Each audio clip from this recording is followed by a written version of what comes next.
பொள்ளாச்சியில் பொள்ளாச்சி உடுமலை சாலையில் வேகமாக சென்று சாலையில் கவிழ்ந்த சரக்கு ஆட்டோவால் பரபரப்பு.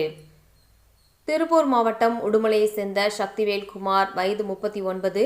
இவர் இன்று காலை உடுமலைப்பேட்டையிலிருந்து பொள்ளாச்சி நோக்கி சரக்கு ஆட்டோவை ஓட்டி வந்தார். பொள்ளாச்சி அருகில் உடுமலை பொள்ளாச்சி சாலையில் டீச்சர்ஸ் காலனி அருகே சாலையில் வந்தபோது சரக்கு ஆட்டோ நிலை தடிமாறி நடு ரோட்டில் கவிழ்ந்தது.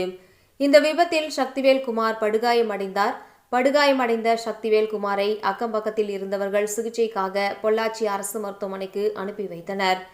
இந்நிலையில் பொள்ளாச்சி உடுமலை சாலையில் சரக்கு ஆட்டோ அதிவேகமாக வந்து சாலையில் கவிழ்ந்து தூசி பறக்கும் காட்சி சரக்கு ஆட்டோவிற்கு பின்னால் வந்த வாகனத்தில் பொருத்தியிருந்த சிசிடிவி கேமராவில் பதிவாகி உள்ளது.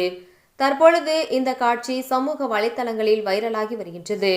இதுகுறித்து பொள்ளாச்சி கிழக்கு போலீசார் வழக்கு பதிவு செய்து விசாரணை நடத்தி வருகின்றனர்.